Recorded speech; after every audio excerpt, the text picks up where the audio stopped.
21F, which is the mother of all laws in Ghana, gives me or grants you right to information. Meanwhile, the National Peace Council is asking political parties to ensure the credibility of any register that will be put out by the Electoral Commission instead of splitting heads over the creation of a new one. Let us move the discussion a bit forward than we are used to now. Let us canvass for its credibility. You see, there should be a decision at a point. We can't be holding on to our positions forever.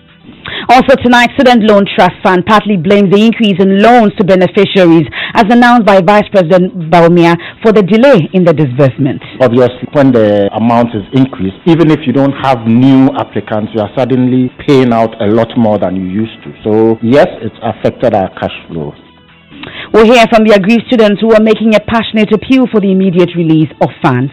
Many of the students are seriously in the house. People are actually bleeding. They are crying. Some students were walked out from the exam. Even psychologically, emotionally, you are disturbed.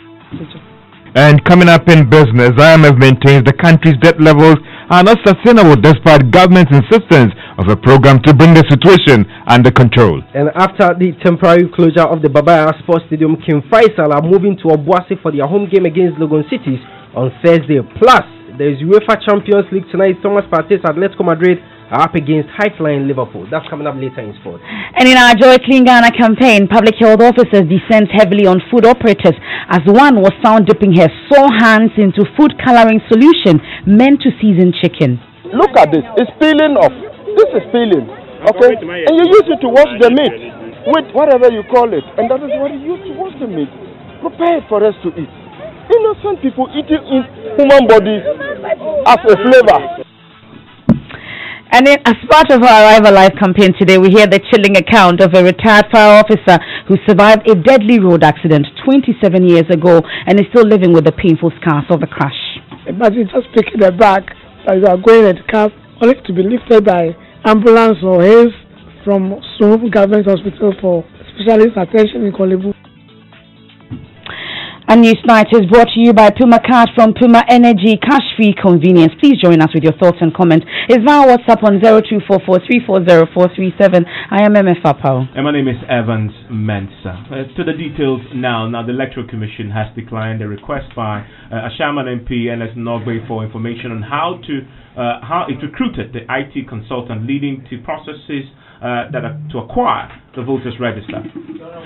Now, the MP wrote to the EC demanding the information based on the RTI Act, which came into effect earlier this year, in which is the first major test of the law. The EC, in declining the request, is blaming Parliament for not approving its fees and charges. Joseph Opoku-Gakpo joins us live in studio. What really is the background to this, Joseph? So, the MP for Ashaiman makes the point that with regards to the plans to introduce a new voters register, the IT consultant leading it and even the procurement consultants at the Electoral Commission are people who are not approved, who are not appointed through the right processes.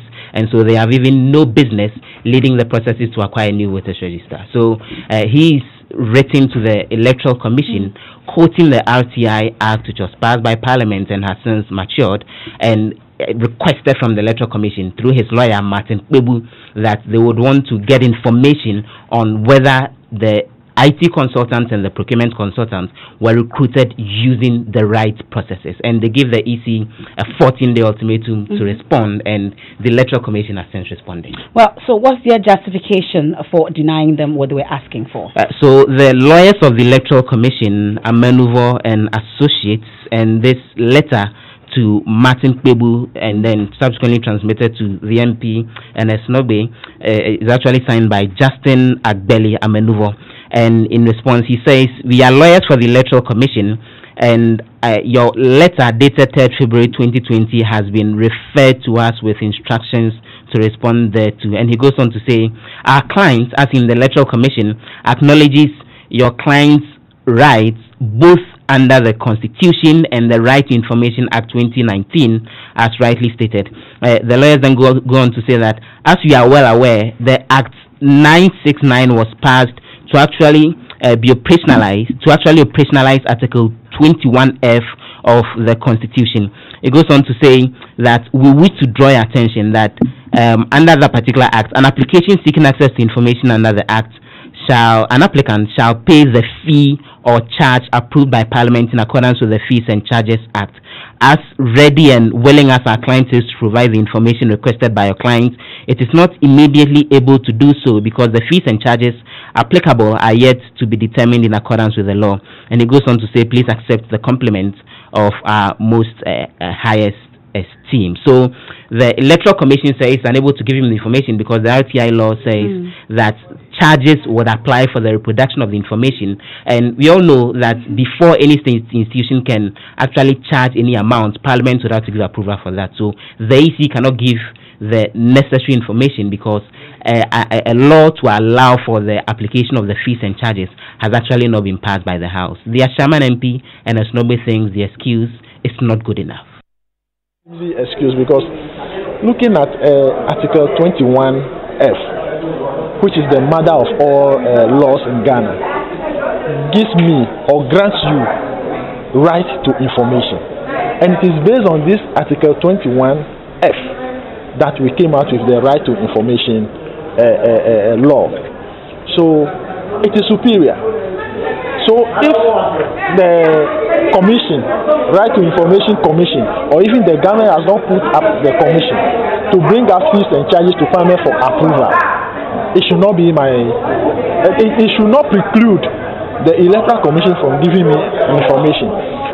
These fees and charges, why should I have to pay for the sins of Parliament? So then what do you want them to do if there are no agreed and approved charges for the reproduction of the information that you're asking for? I am ready. You want them to give it to you free of charge? I am ready to pay for any amount that they will charge me, as legal or illegal that it may be. I am ready to pay for any amount which I stated in my dissent.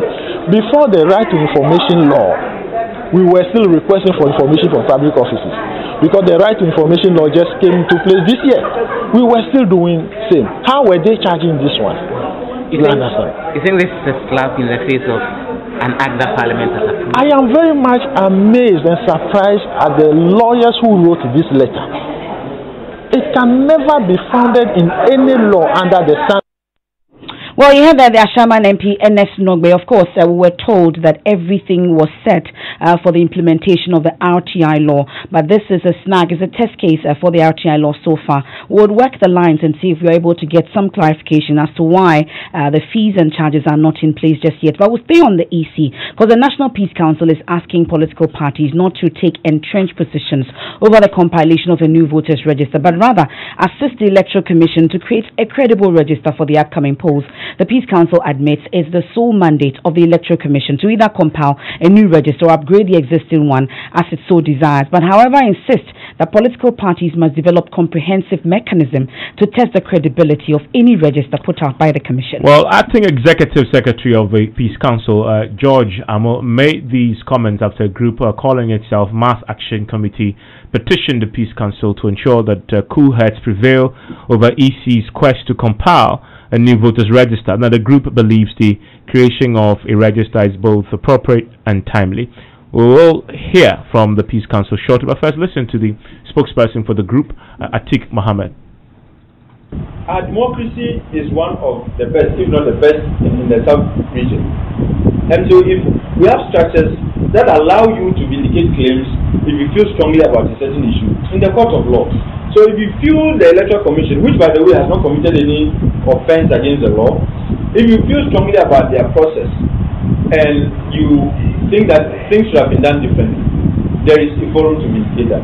As for calling on people to resort to all other extra-legal means, it is something we must all condemn, it's something we must not encourage.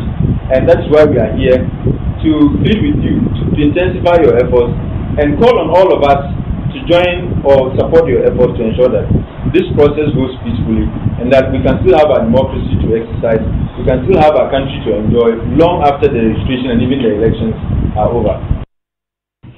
Now we can listen to the Acting Executive Secretary of the Peace Council, George Amo, who believes the political party should canvass for a credible register. You see, for positions, anybody who is going into a competition of a kind like we have ahead of us, would hold on to a particular position. But the electoral management body must prove beyond reasonable doubt that the processes they put in place is inclusive, is participatory. It has a process that can stand the test of integrity.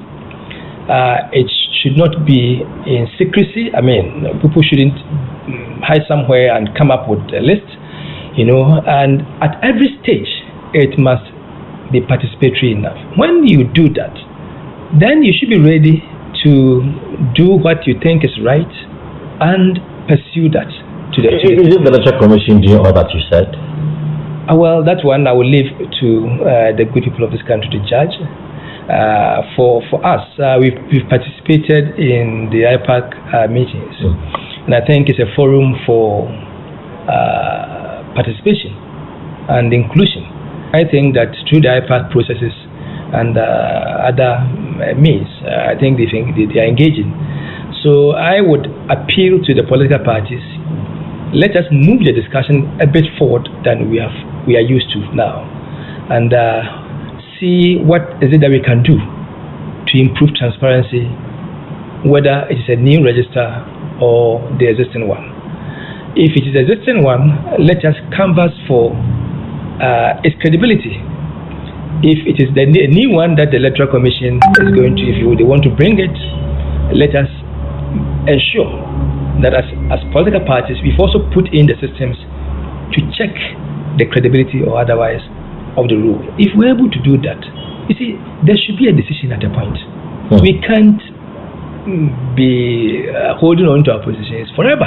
It doesn't happen in the human life we are in today. So all that we need to do is also put in the mechanisms. So that's the Executive Secretary or the Acting Executive Secretary of the Peace Council, George Amo, in that interview with my colleague Kwesi Parker-Wilson. Let's return to Parliament this evening, because the Finance Committee in Parliament is recommending approval of a controversial $23 million tax waiver for the Platinum Properties Pullman Accra Airport City project. But that particular recommendation has come with a significant measure of controversy, because the minority has issued a statement tonight distancing and dissociating itself completely from that recommendation issued today by, I guess, the majority side of that particular committee. Joseph, what more do we know? So we know that the minority has actually made a number of claims over this particular deal since it was brought to Parliament. They think that those leading it are linked directly with the president, and that they are getting this tax waiver for some level of nepotism and their connection with the president. They've claimed that they've never seen a situation where a hotel project, which is a private initiative, is actually getting such tax waivers. And they've raised those concerns right from the start. But the Finance Committee's report, which was actually debated on the floor of Parliament earlier today, and I'm just quoting a bit of it here. The committee's report says that the committee, after looking at the entire document, is recommending that the House approves the request for the waiver of import duties, import VAT, import NHIL, import GET fund, domestic VAT, domestic NHIL, and domestic GET fund levy amounting to the $23 million, which is the city equivalent of more than 100 million cedis, on materials, plants, machinery, and equipment to be procured by the Platinum Properties Limited for the Pullman Accra Airport City Hotel project. And the minority, in a statement that was actually issued by Kaisel Atufosin, who is their ranking member on finance, makes the point that those on the minority side on the committee are not in support of this. He says that they think that those leading the project are not actually chasing the best interests of the country, and this is something that, even when it came up on the floor of the House, John Jinapo, who is a member of the Finance Committee, backed that point, that they, the minority, will be part of any approval despite the Finance Committee's recommendation. We are dealing with a hotel, and if you go to page 8, Mr. Speaker, and I want to quote it, Mr. Speaker, again on 31st of October, the GIPC by a letter indicated its approval of a strategic investor status for a 5-star hotel. The chairman clearly, in page 8, lists companies that have been granted tax waiver status. Shangri-La was not granted a tax waiver status. And so to say that because Shangri-La was granted strategic investor status. It amounts to granting of tax waiver status. It's not here, it is not there, it is not everywhere in Africa. Therefore, this attempt to use the taxpayers' 134 million cedis to grant the tax status to Puma fails the test of time in Africa.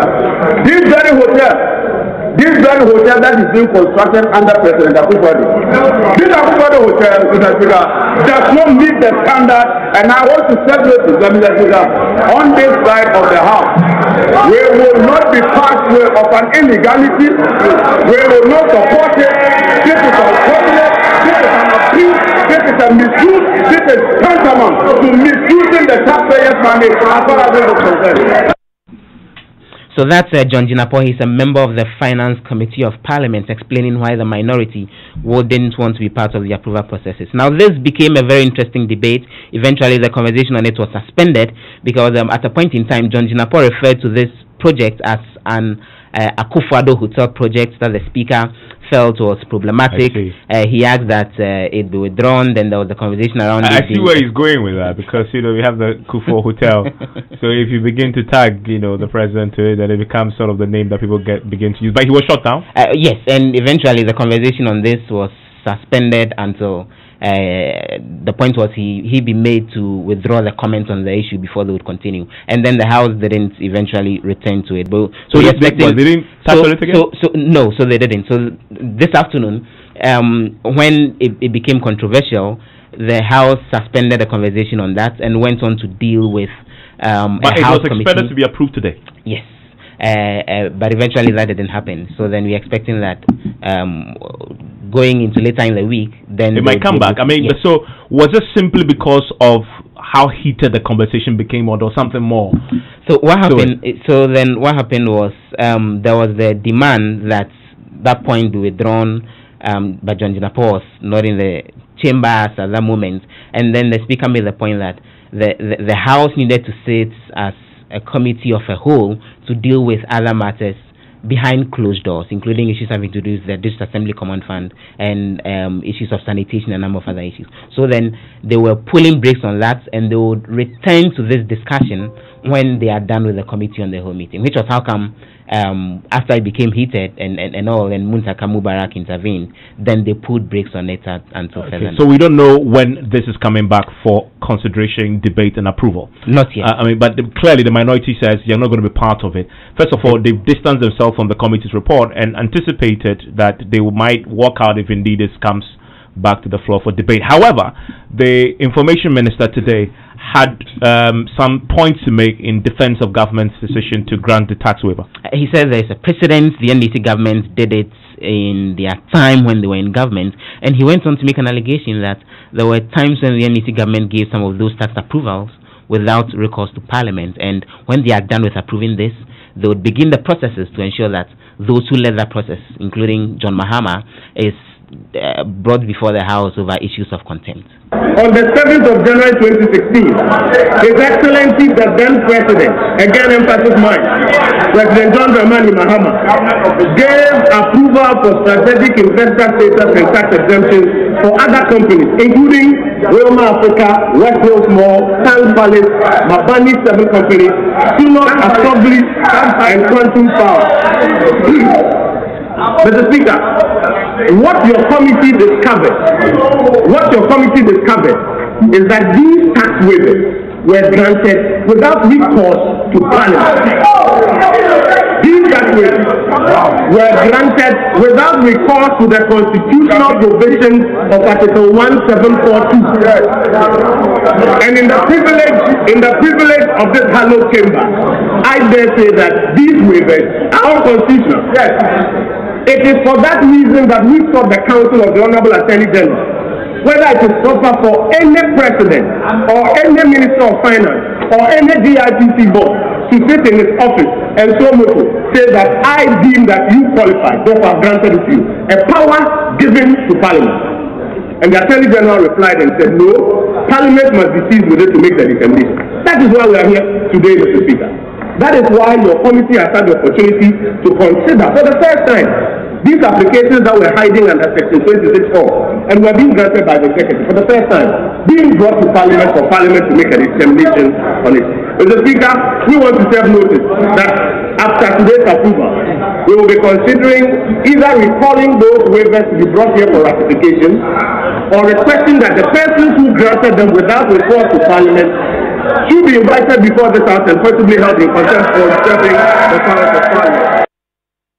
And that is Kojo Opon Nkrumah. He is the Information Minister on the floor today. If you're just wondering what that was all about, it's about the tax waiver that the state has decided to grant the Platinum Properties Limited project, promoter of the Pullman Accra Airport City Hotel project, which is getting in excess of $20 million in tax waiver, which the minority is opposed to. They are insisting that it's a private entity and they do not deserve that amount of tax waiver, which has become controversial. The subject has been suspended indefinitely.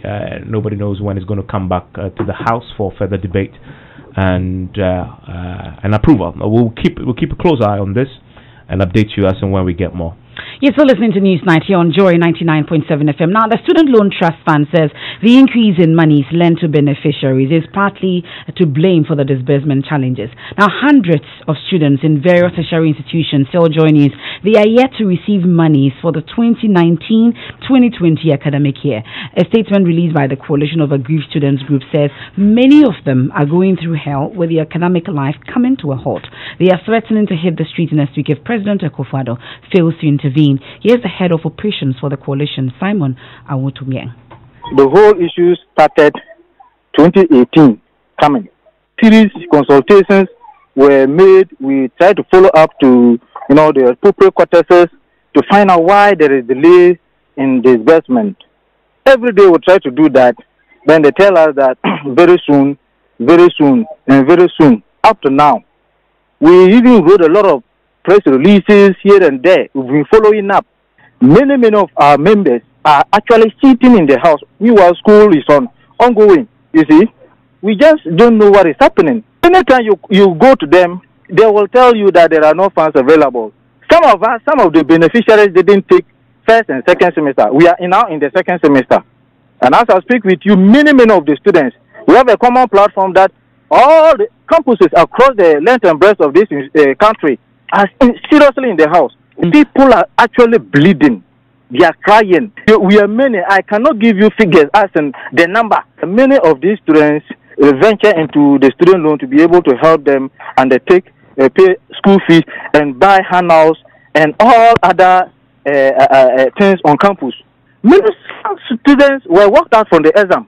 Yes, a lot of students have attested to that fact. And if you are a special handout like this, if you are unable to access the handout, how are you going to? Even psychologically, emotionally, and physically, you are disturbed. So you can imagine the kind of results that many of these beneficiaries will be getting. Meanwhile, PR manager for the Student Loan Trust Fund, George Ferguson, says the delay is as a result of government's failure to release the monies. Implement free SHS, we have delivered. Increase the amount of loans to the student loan scheme, we have delivered. Yes, there was a 50% increment. It was. So previously, how much were you paying? So previously, the minimum amount we were paying to students was, I think, 1,000 cedis, and the maximum was 2,000. Today, the minimum is 1,005, and the maximum is 3,000. So there's been a significant increase in the loan amount that we pay. Our funding sources are mainly from the GET Fund, the Communication Service Tax, and also from borrowers who are now repaying. Now, as far as GET Fund and Communication Service Tax are concerned, we don't have control over how soon it comes. These are funds that we depend on to also give to students. So you know that Eman said this week or so, was it last week or this week? When the Vice President's address, spoke, the clip you had earlier where he talks about what they've delivered, recounting a few of the achievements. One of the achievements includes the student, you know. And he says that there've been an increase in the monies that we're going to be giving to students. And you heard the PRO there saying that as part of it, it looks like that's why there's the delay in it, because monies are yet to be released. Yeah, I'm going to bring back what the Vice President said on this, and you can also listen to the, of course, the spokesperson for the student loan addressing the challenge with the loan as of now. Implement free SHS, we have delivered. Increase the amount of loans to the student loan scheme, we have delivered. Yes, there was a 50% increment. It was. So previously, how much were you paying? So previously, the minimum amount we were paying to students was, I think, 1,000 cedis, and the maximum was 2,000. Today, the minimum is 1,005, and the maximum is 3,000. So there's been a significant increase in the loan amount that we pay out. It is part of the reason, because I mean, obviously, if when the amount is increased, you are suddenly, even if you don't have new applicants, you are suddenly paying out a lot more than you used to. So yes, it's affected our cash flow. I mean, I've said before that demonstration is the right of every citizen. So I don't want to comment on that. What I can say is that we are continuing to pay. As I said, week in, week out, we are making payments, except that it's not, everybody is not getting it. I would say to the students that we understand your frustration.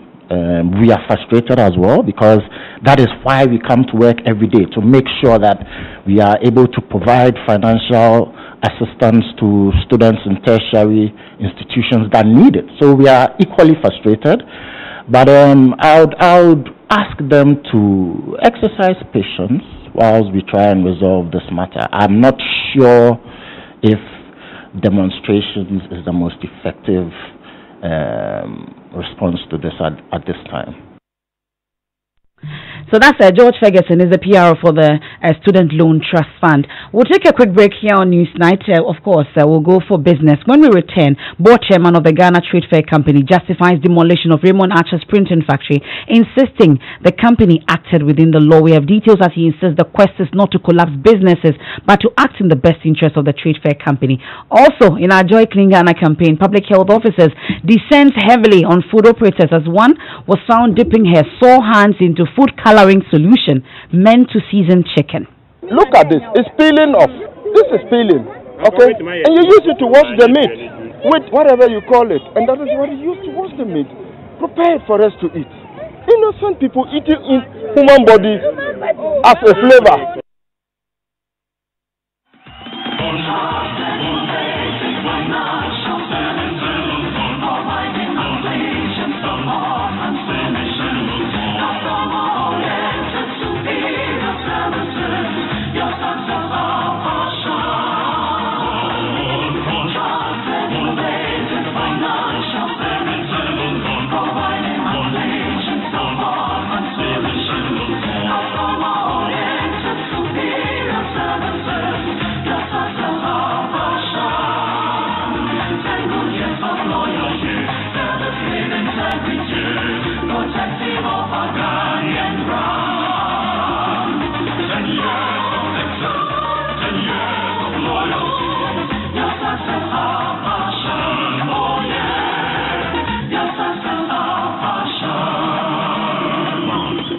Your success, our passion. So how the thing end? My God. So we video call like 2 minutes. Then now she say make I take over and meet them. But Charlie, as I hang up, we are Rexy, my data finish. See, I roam I no get it by. So after they come look for another phone. Hey, my guy, hold up. You see why you for use Vodafone? I be all be the same data. Who tell you? Now with Vodafone, whether you get data or not, you go free use the Uber app with no data charges at all. Hey, you sure? Oh yeah. Now Vodafone the Uber partner. So even if you get data where you use the Uber app, they not they tell you anything. Where if you no get data safe, Charlie, you the free use the Uber app. Simple. No data matter be where they be safe be say as you they use the app, you the free get free ride. Where it come with some champion discount. You can now order your Uber ride at no data cost and stand a chance to enjoy free rides and amazing discounts. Switch to Vodafone today. The future is exciting. Ready? George Afe's here with the latest from the world of business. Hello, George. What do you have in the headlines? Well, Ivan, it's coming up in business. IMF insists the country's debt levels are not sustainable, despite government's argument of prudent debt management to bring the situation under control. Energy expert describes earnings from crude oil exports since commercial production as satisfactory. We are in his reasons on that one. The business news on Newsnight is brought to you by MTN Business. Welcome to the new world of business. Kingdom Books and Stationery, your number one stop shop for all your office essentials. And First National Bank, we are the bank that understands your business. First National Bank, how can we help you? It has been 25 years of providing the platform for the various regulators in the financial sector to actually engage businesses and enterprises. Let's now settle for the details. The International Monetary Fund is insisting that the rising debt level of the country are not sustainable and poses a major threat to the economy. According to the fund, the country, for instance, failed on one critical indicator, that is its debt to revenue ratio. These concerns are coming at a time that government has argued that it has taken steps to deal with the situation. But speaking at the Graphic Business Stanbic Bank breakfast series, the country rep for the IMF, Tina Mahmoud, said the situation is disturbing. We use debt service to revenue as a proxy of how sustainable debt of Ghana is. And at the moment, that ratio is close to 30%, when we think that for countries of similar features, it should be below 18%. It's twice as much as what it should be. So of course, we are concerned about the borrowing of this country. We are concerned about the borrowing, and we've explained extensively that, first, Ghana was classified as high risk of debt distress in 2015, and it has remained in this classification or category for the last few years. That has not changed. If something, it has worsened somewhat because of the additional borrowing that was added, but also the fact that revenue have not moved as much as it should have. So this is an important concern. I think in the short term, our biggest concern is how are we managing to safeguard macroeconomic stability. It's a big word. I think we can equate that to a stable cedi, we can equate that to a single-digit inflation. But Finance Minister Ken Ofori-Atta has maintained that government is committed to bringing the situation under control, citing the recent cost of the Eurobond cash raised as one of these strategies in dealing with the situation. But the debt reprofiling obviously is going on, of the extension of the curve, and that signals very strong acknowledgement by the global community as to what we have done. And the type of pricing enables us then to also ensure that we are cost effective in how we fund things in our country. Yeah, but I think, just opposing the 6th year of the 2016 also really recalibrate where we are as a nation in terms of how far we've come, the savings that we've done from that, and the outlook. And that's Finance Minister Ken Ofori-Atta. Now, energy expert Ishmael Jekum-Hene is describing earnings secured so far since the country started commercial production of crude oil as satisfactory. That the country, since it began exporting crude oil in commercial quantities, has secured almost $6 billion. Some have described it as not good, showing that the sector, as the oil sector, has failed to bring in the required revenue for the country. But Mr. Jekum-Hene disagrees. So I think it's a combination of factors, but in terms of whether we are getting what we should have gotten, I don't think we could have done much beyond what is dictated by the fiscal regime and what the market forces ultimately determine. So for you think that so far, not so bad, looking at all these challenges that we found ourselves, what we've gotten so far in terms of revenue, it's not bad. I think so, because it was predetermined by the agreements that we signed, you see. So if we had gone for maybe a slightly different agreement, like others have proposed that we should have gone in for production sharing agreements and all that, At the time that we're signing this contract, probably didn't know all the pros and cons, or we didn't think that would have been a better deal.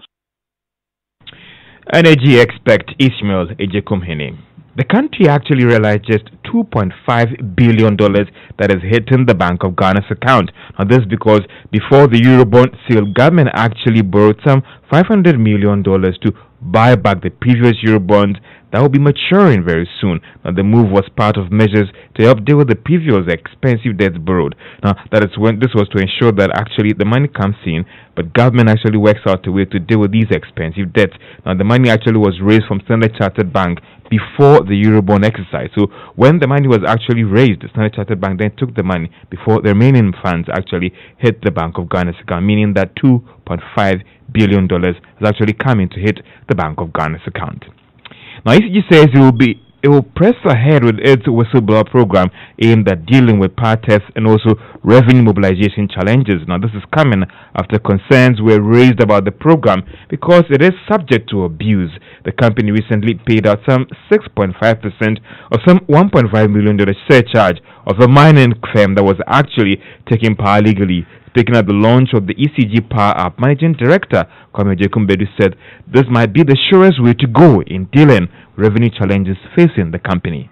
We set up a couple of task forces to go around and identify illegality. Last week, we caught a mining company at Takwa in the western region. We were able to generate about 1.462 million Ghana cedis, and the person who helped us was issued cash money, 87,000 Ghana cedis. Right away. So I'm requesting the public to take this initiative. It can be a business to all of us here. Just go around, take them out, and we are not going to wait on our payments. As soon as we identify and generate the bill, we'll give you a 6%. Managing Director of ECG, Kwame Ajiman Bedu, and that's all for Business on Newsnight.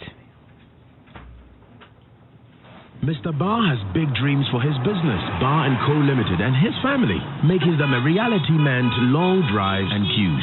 He's lost precious time struggling to pay his suppliers in China, Turkey, India, and other parts of the world. With the First National Bank global payment via our online banking enterprise, he now pays for all that in the convenience of his home or office, giving him time to focus on family and growing his business.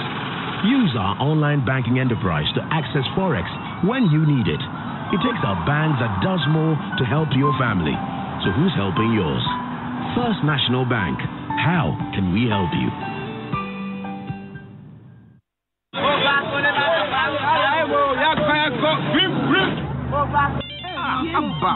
What kind of phone is this? Hey, Joe, it's the coloring to have a radio. Chance not for you. Who will upgrade it? Shasuna Daily. *120*1#. Nabeka MTN Resume level promo. If we and never pim every busumi in a year, would your Kosuna use with MTN number? No. Do more. Now with me, we need one of the 20,000 iPro Amber 5S phones. Cafe door. Bob, come on. Test it. Now, for Chama Monica, Agbena. Kaisa Ubechenu Rintono. So, Osaka iPro Amber 5S phone. MTN Resume level promo. New year, new phone, new ringtone. We are good together. We're there for you everywhere you go. We give you nothing but the best. We stay above the rest. More quality, more affordability. Kingdom Boost and Stationery. Everybody's going to the one and only shop. Where customer satisfaction is a guarantee. Kingdom Boost. Yes, with our 30 days credit facility with no interest charge, free delivery services, and our free consultation on setting up your office, Kingdom Books and Stationery is unmatched in our delivery of quality and affordable office essentials, equipment, and furniture. Experience world-class customer service in all our branches in Accra, Tema, Kumasi, Cape Coast, and Takoradi. Call us on 0302-764-101 or visit our website at www.kingdomgh.com. Kingdom Books and Stationery, your number one-stop shop for all office essentials and stationery. Terms and conditions apply.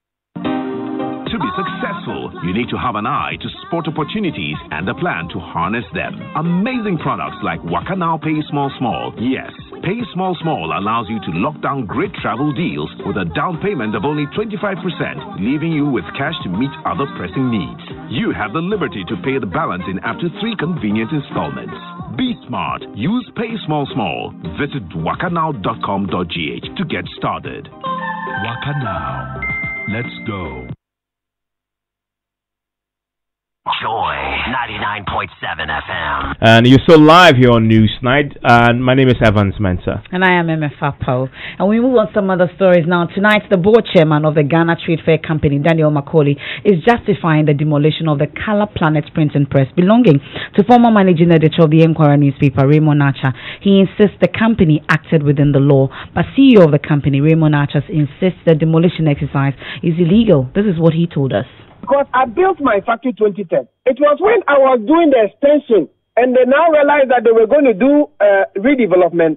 Then they started coming with those clauses. And I remember writing to them. I said, I can't come and do a factory here and then I will produce here and go and finish in Latedi Okoshi.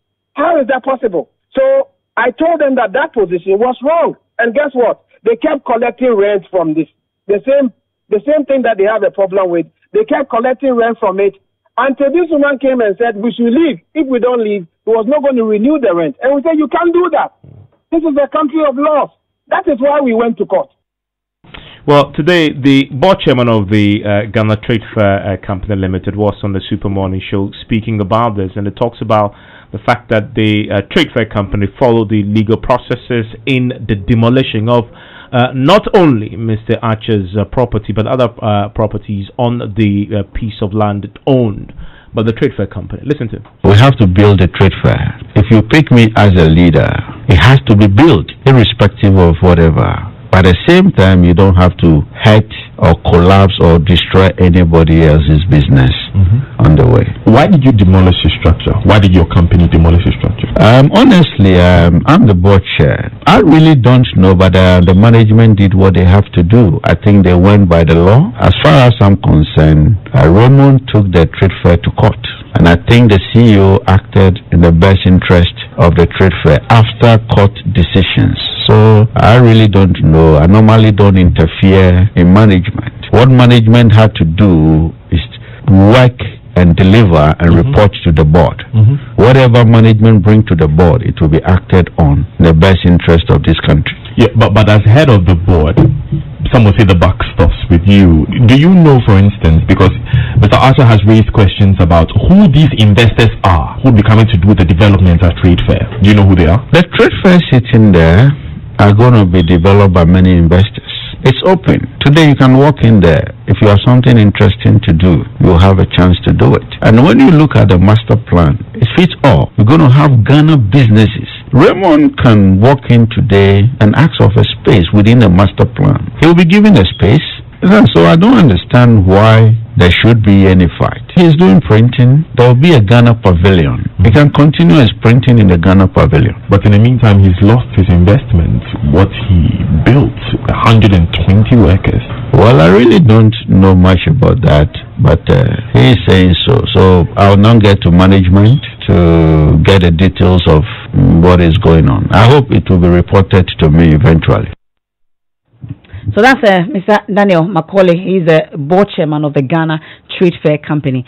I'm sure that you are just about to have your dinner, or you've had dinner, or you are in a queue at that popular joint trying to get food, especially the chicken, the fried chicken. Thankfully, I've already had my beans. And you've had beans already. I have not had dinner. We'll get to the beans shortly. But today, for those of you about to, just prepare to be disgusted, but please, I apologize ahead of time. But today, the AMA public health officials found some food operators dipping their hands in food with saw. In fact, the saw is from the elbow level all the way to the fingers.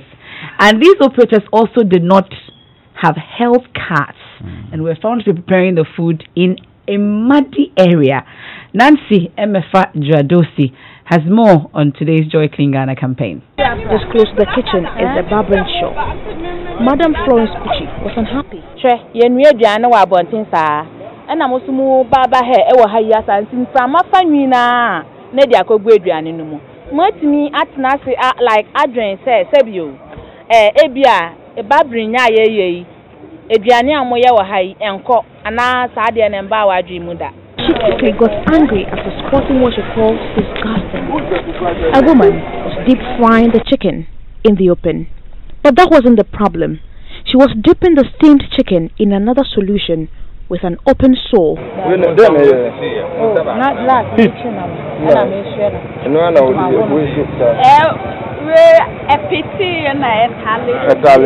Her skin was also peeling off. The health inspectors were worried that parts of her skin could easily end up in the food. Look, just watch. No, look at this. It's peeling off. This is peeling. Okay? And you use it to wash the meat with whatever you call it. And that is what you use to wash the meat. Prepared for us to eat. Innocent people eating in human body as a flavor. There was another lady with fresh and uncovered sore. It's disgusting. It's disgusting because you see, because of something small, because this lady will spend, she has a sore on the hand, and the owner, the proprietor of this facility, is not even thinking about the health of this poor girl. She's still using the sore's hand in working.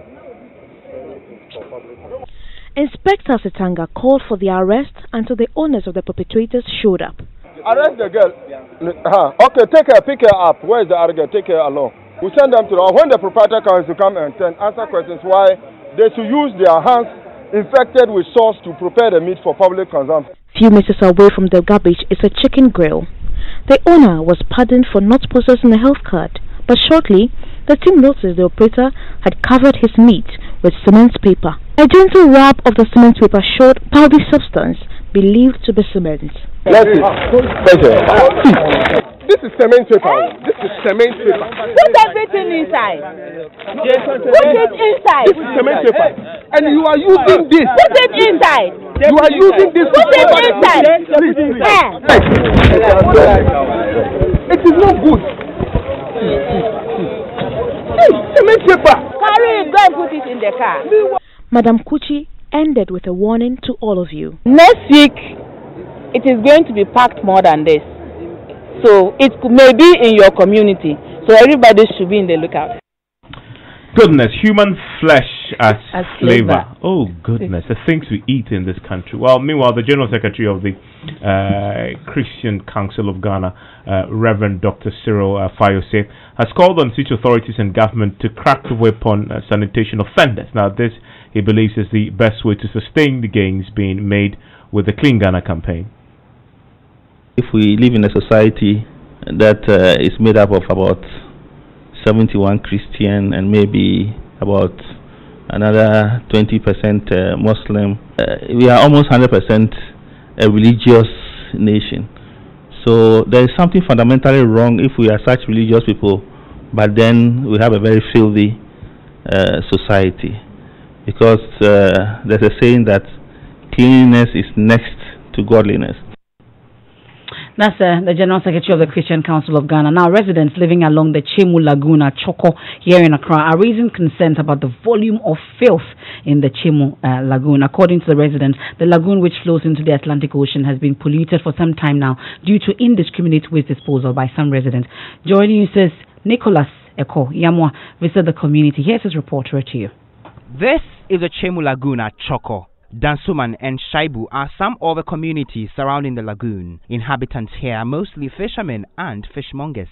The lagoon, which separates Ablekuma South from Ablekuma West in the Greater Accra region, is currently filled with a lot of waste, which residents say poses great danger. The lagoon was dredged as part of a construction of a floating bridge by the Member of Parliament for Ablekuma West, Eresla Owusu Ekufo, but there are still heaps of garbage choking it. With the water body now breeding mosquitoes, malaria cases are increasing, they say. It's not a good hygienic surrounding because of malaria. There are a lot of malaria cases in this area. Whenever someone gets sick, the person is diagnosed with malaria. I believe the filthy nature of the lagoon contributes to the malaria cases here. If the garbage is collected, the malaria cases can be reduced or even prevented. Good mobile, the rubbish get out. They take the baller, they put inside the water. they put the rubbish inside. That's why the mosquito infect us. If you do good, it will do for us. The garbage is really affecting us here. I think dustbins can be provided to help dispose our waste properly. Because there are no bins, residents dump the garbage into the lagoon, which is not safe. It's not safe. People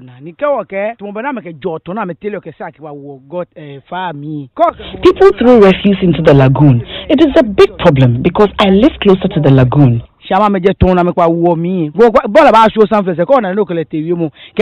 People throw the rubbish right behind my window.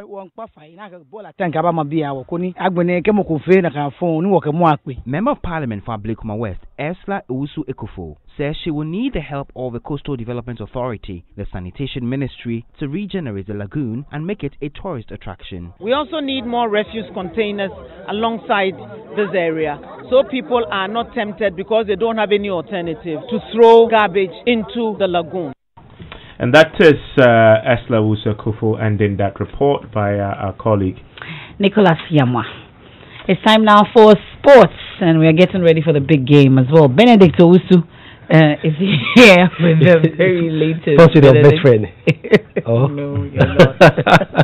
All right, so UEFA Champions League action tonight. Joy UCL is back with George Addy Jr. and Gary Al Smith. So there will be live commentary of the game involving Liverpool and Atletico Madrid. We'll hear from their coach Jurgen Klopp in a minute, but Kim Faisal has confirmed the Obuasi Clay Stadium as their home venue for the ongoing Ghana Premier League. Now this comes after the National Sports Authority notified them and other users of the Baba Stadium of a temporary closure to enable them to renovate their facility for the upcoming independence celebration. Now their first game in Obuasi will be against Legon Cities. That will be on Thursday. And for Asante Kotoko, they are yet to settle on a venue, but reports reaching Joy Sports indicate they will use the Linkley Stadium for their home matches. Tomorrow, they are way to face the Diana Stars at Doma in a Premier League encounter before the MTN FA Cup game with the Deportivo this coming weekend. Well, away from the locals, and even before they begin their knockout stage campaign tonight, Liverpool have become the first team in Europe to qualify for next season's UEFA Champions League. Now tonight, they are way to face Thomas Partey's Atletico Madrid in the first leg of the round of 16 tie. Here is manager Jurgen Klopp. Atletico, I would say, playing Atletico is one of the most difficult things in the life of a football player. Really good organized, a result machine, squeezing results pretty much out of each game if possible. Yes, people will tell me and told me already this year it's not exactly like what, but it's a transition period, that's normal. But still, fighting with all you have, don't get a lot of chances and all that stuff, so that's really difficult. So what they played so far in the season was not as bad as people say, and has nothing to do with the chances tomorrow, obviously, because the team who will play better tomorrow in the next game when we play against each other, who fight more, who wants more, we go to the next round, and not the team who plays a better Premier League or La Liga season. So that's Liverpool manager Jurgen Klopp. The game is at exactly 8 p.m. Our build-up here begins at exactly 7 p.m. Joy UCL, Liverpool, Atletico Madrid. The other game tonight is Dortmund and Paris Saint-Germain. That's your sports. Now, she survived a deadly crash on the Accra-Suhum Highway on November 14, 1993. The spot of the accident has been nicknamed Suhum 22 because 22 people were killed. It was an accident involving a 33-seater passenger bus and a cargo truck, reported to have been carrying out a dangerous overtaking. As part of our Arrive Alive campaign, Komla Adum has been speaking to 57-year-old former fire officer Kafui Ekuya Dansua Akatu, who is now taken to offering education on fire safety to residents and schools around the Adenta Smith Flats here in Accra. Road traffic accidents is a terrible thing. Imagine just picking a bag that you are going at cab only to be lifted by ambulance or hails from Suhum Government Hospital for specialist attention in Kolebu.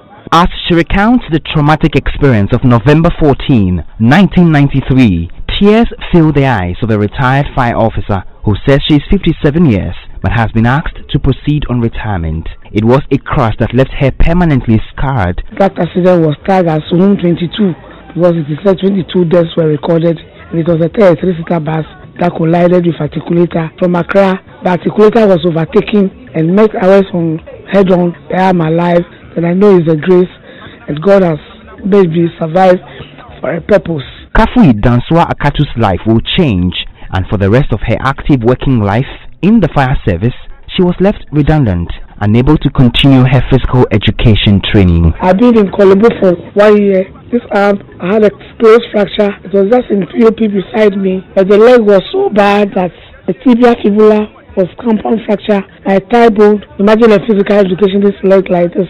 Now I can't run, I can't squat, I can't jog. It's been a tough one for her, but she's happy she's alive. Alive to impact society the best way she can. I've been declared as 55% physically challenged and 5% disfigured. And I resumed work from 1995, May thereabout, on light duties.